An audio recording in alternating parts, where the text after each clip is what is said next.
Hola, ¿cómo están? Bienvenidos a nuestro canal de Fe en Dios al Extremo.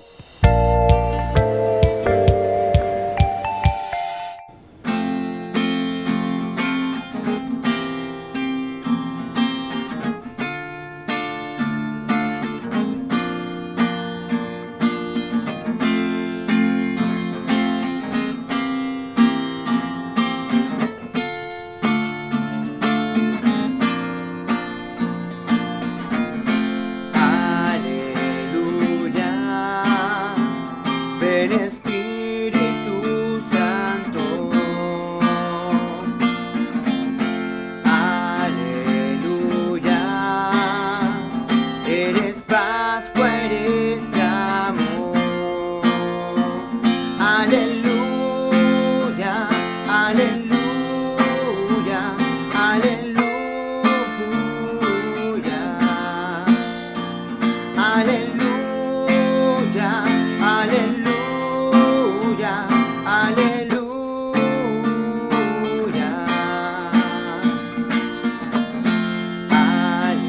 aleluya, ven Espíritu Santo, aleluya, eres Pascua, eres amor, aleluya, aleluya, aleluya, aleluya, aleluya,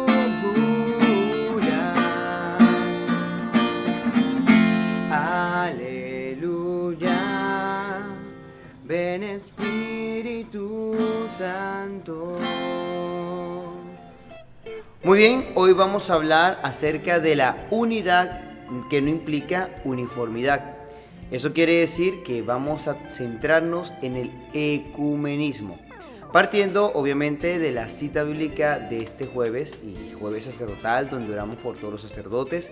Gracias a todos aquellos que están orando por mí, por mi ministerio, y yo también oro por mis hermanos sacerdotes. Bueno, vamos a contemplar para hablar del ecumenismo y para hablar de la unidad que no implica uniformidad. Pues vamos a leer el Evangelio del capítulo 17, versículos del 20 al 26. Eso quiere decir que vamos al final prácticamente de la oración sacerdotal que está haciendo Jesús despidiéndose de sus apóstoles en la última cena. La continuación de lo que hemos venido contemplando durante todos estos días. Muy bien, dice así. Jesús oró de la siguiente manera: no ruego solo por ellos, sino también por aquellos que creerán en mí por medio de su palabra, para que todos sean uno, como tú, Padre, en mí y yo en ti, que también sean uno en nosotros, para que el mundo crea que tú me has enviado. Les he dado la gloria que me diste, para que sean uno, como nosotros somos uno, y yo en ellos y tú en mí, para que sean perfectamente uno y el mundo conozca que tú me has enviado, y que los has amado a ellos como me has amado a mí. Padre, deseo que los que tú me has dado estén también conmigo allí donde yo esté, para que contemplen la gloria que me has dado, porque me has amado antes de la creación del mundo. Padre justo, el mundo no te ha conocido, pero yo te he conocido y estos han conocido que tú me has enviado. Yo les he dado a conocer tu nombre y se lo seguiré dando a conocer, para que el amor que me has tenido esté en ellos y yo en ellos. Palabra del Señor. Gloria a ti, Señor Jesús. Muy bien, como les decía, el centro en este caso del Evangelio de Juan es la unidad. Y esa unidad tiene que ser en el amor, no tiene que plantearse el hecho de que todos pensemos iguales, que todos seamos lo mismo, no. Lo que hace rico a la iglesia, lo que hace rica a la comunidad cristiana, es que seamos diversos en medio de la unidad, y esa unidad tiene que ser en el amor, así como la Trinidad.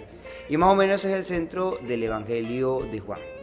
Pero bueno, vamos a ir caminando en el concepto entonces de lo que implica la unidad en iglesia, y sobre todo de la visión del Espíritu que nos ha llevado a vivir el ecumenismo. Primero, el ecumenismo es aquello que nos ayuda a restaurar la plena comunión entre todos los cristianos.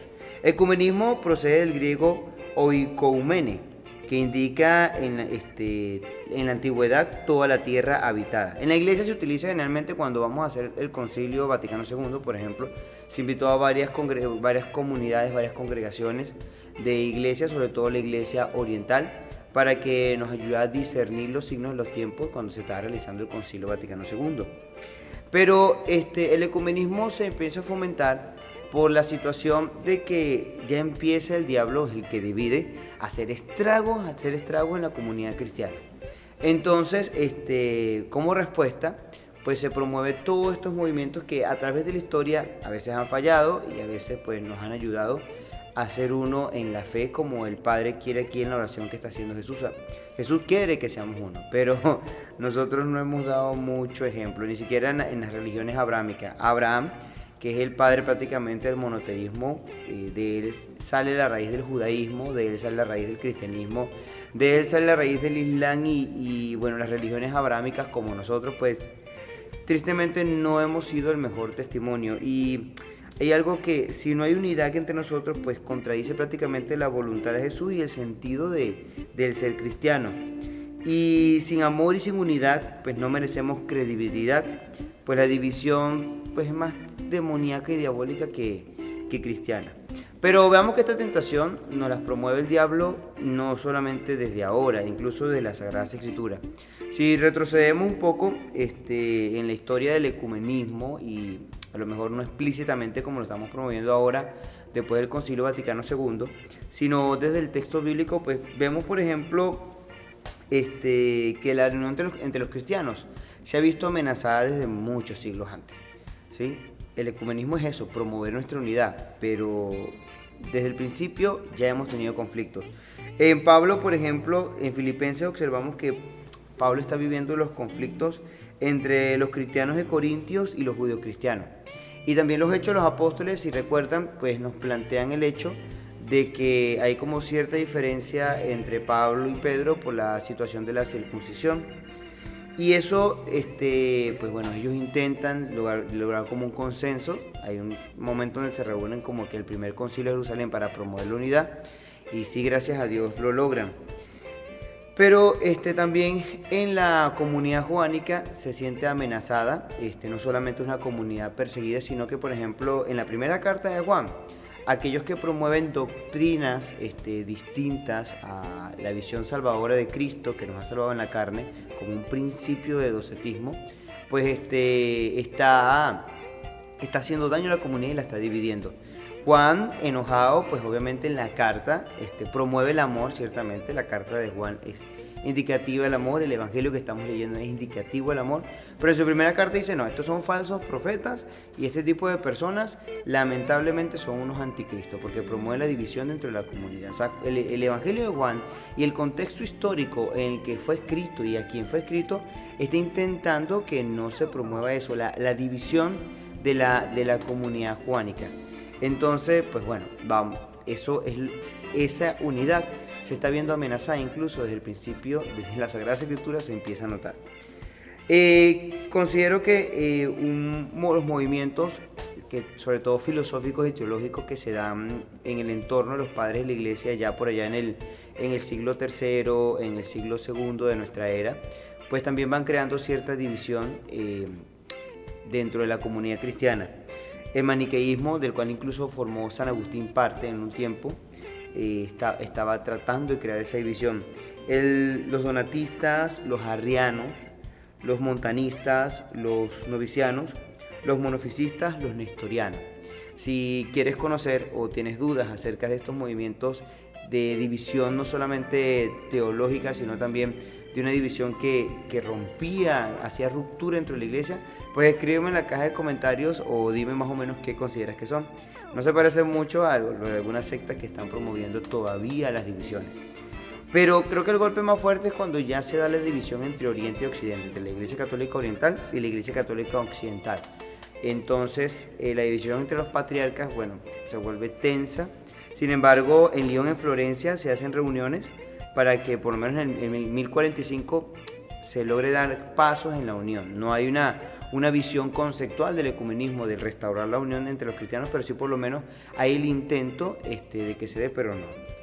Creo que el golpe más fuerte fue con Martín Lutero en el siglo XVI y lamentablemente sí hizo mucho daño, pues la rienda suelta del protestantismo pues lamentablemente hizo una incisión que todavía la estamos viviendo en el cristianismo occidente, y es la visión de casi 40.000 pequeños movimientos cristianos en el cual no se centran en la unidad, y está haciendo mucho daño a la comunidad cristiana, y eso ha sido un muy mal ejemplo, y entre más desunidos estemos, menos credibilidad tenemos de la unión del Padre y el Hijo, porque nosotros no damos testimonio de eso. Sin embargo, la historia pues ha intentado, sobre todo a partir del siglo XX, muchos movimientos juveniles que promueven la unión entre nosotros como cristianos. Creo que los jóvenes dan como una visión más amplia, más bonita, un esfuerzo grande de que todos seamos uno, que somos una comunidad humana viviendo en este planeta y que no tenemos que estar dividiéndonos unos con los otros. Concretamente, hay un desarrollo y una evolución, ¿sí?, de la creación del Consejo Ecuménico en Ámsterdam, o sea, el intento ya más formal de generar un ecumenismo en 1948 y hasta el Concilio Vaticano II, que considero que Juan XXIII, con la Unitatis Redintegratio, pues dio un paso impresionante dentro de la Iglesia Católica para promover el ecumenismo. El tiempo del concilio, que fue el mismo documento que le estoy diciendo, y la era posconciliar, cómo ha evolucionado el ecumenismo, la unidad entre los cristianos. Bueno, vámonos al periodo anterior a la fundación del Consejo Ecuménico de las Iglesias. En 1914, en Constanza, la Alianza Mundial de la Amistad Internacional entre las Iglesias, pues se reúnen, ellos no exigen un credo formal, y cuenta con la colaboración de cristianos católicos ortodoxos para promover esa unidad. Esos fueron los primeros pasos. Lamentablemente nosotros como comunidad católica pues no quisimos participar, sobre todo por la negativa de los papas. No veían en el ecumenismo una visión del Espíritu, pero poco a poco el Espíritu Santo irá también tocando las raíces de la Iglesia Católica.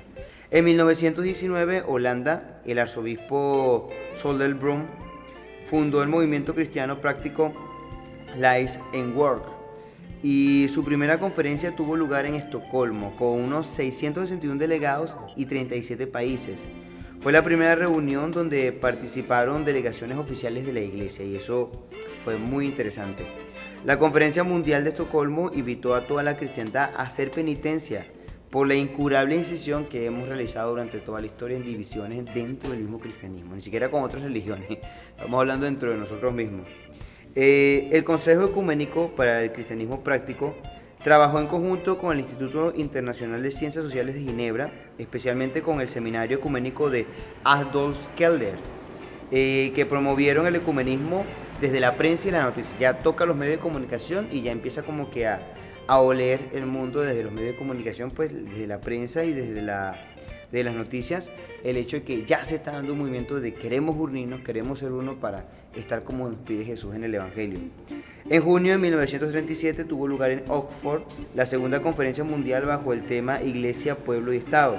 En ella tomaron parte 425 delegados oficiales de 120 iglesias protestantes y la ortodoxa, participando 40 países. Se inicia entonces el movimiento ecuménico Faith and Order, el cual concluye que sin unirse como cristianos es imposible que haya realmente un testimonio cristiano como tal. En el año de 1937, en Edimburgo, con asistencia de 504 asistentes de 123 iglesias, se funda el Consejo Ecuménico de las Iglesias, esto ya lo más formal. Pero bueno, ya sabemos que debido a los trastornos de la guerra no dejó como que se formalizaran las cosas. Fue hasta 1948 cuando en Ámsterdam se constituye como tal el Consejo Ecuménico de las Iglesias.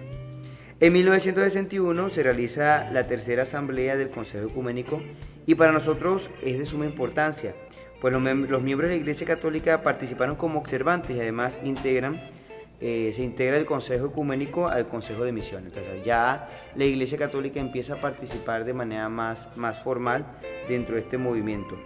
Debido pues a los documentos emitidos en su tiempo por el cardenal Gasparri, siendo él el Papa Benedicto XV, prohibió a los católicos formar parte de las conferencias ecuménicas. Pero sin embargo, ya en 1952, no de carácter oficial, pero sí con el intento bastante claro se crea una conferencia católica internacional para cuestiones ecuménicas. Pero obviamente el paso más grande que da la Iglesia Católica para promover la unidad entre los cristianos es el de Juan XXIII con el Concilio Vaticano II y el documento Unitatis Redintegratio, la unidad y la integración de la cristiandad, para que todos seamos uno como el Padre y el Hijo nos lo han pedido desde la oración que acabamos de leer. Actualmente, dentro de la Iglesia Católica, el trabajo ecuménico lo coordina el Secretariado de Unidad de los Cristianos, y el encuentro ecuménico del Papa Pablo VI y Atenágoras el Patriarca en 1964 y en 1967, de verdad que han ayudado mucho a que se dé más ese ejemplo, ese testimonio. Además, también existe el Directorio Ecuménico de la Iglesia Católica, se los recomiendo que lo lean, está buenísimo, donde se encuentran las disposiciones para ejecutar el decreto del ecumenismo publicado en 1967.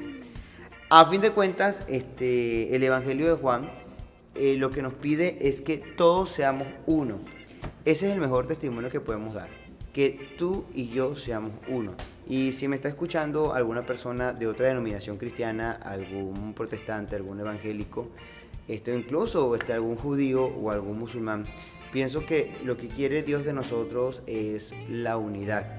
Más que colocarle un concepto como llamarlo ecumenismo, es aceptarnos eso, aceptarnos de que somos diversos, de que pensamos distintos, pero creemos en un solo Dios que nos pide la unión en el amor, y en medio de los conflictos que podamos tener, pues hay que ir más allá. O sea, no merecemos credibilidad si no fomentamos la unidad. Incluso el documento dice que, o sea, ser cristiano y no promover la unidad, pues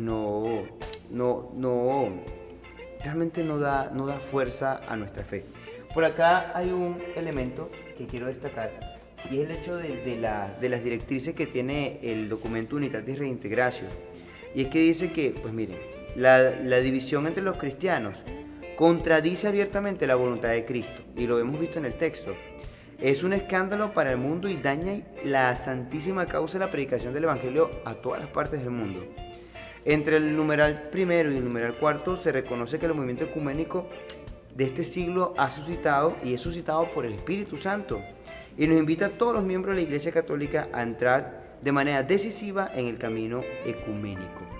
Entonces, esto no lo digo yo, esto lo dicen los documentos del Concilio Vaticano II. Esto lo estamos viendo dentro de la comunidad judánica. No estamos atravesando por las situaciones que la comunidad judánica en aquel momento atravesó, no. Pero si queremos dar testimonio, ¿sí?, de que creemos en Cristo, tenemos que estar unidos. Ciertamente hay ciertas directrices, está el directorio, léanlo, es cierto, pero el ecumenismo, la fe, lo que crees, nos pide que seamos uno. Miren todo lo que está ocurriendo en Palestina, entre Israel y Palestina. Eso no debe ocurrir. Somos hermanos. Y por nuestras diferencias nacionalistas o por algunas cuestiones doctrinales, perder la fuente, o sea, no beber de la fuente que es Dios, no tomar de la vid que es Jesús, pues nos desune y nos hace más hijos del demonio que hijos de Dios. Así que no lo vayas a olvidar. Navega mar adentro con el Señor. Que Dios te bendiga.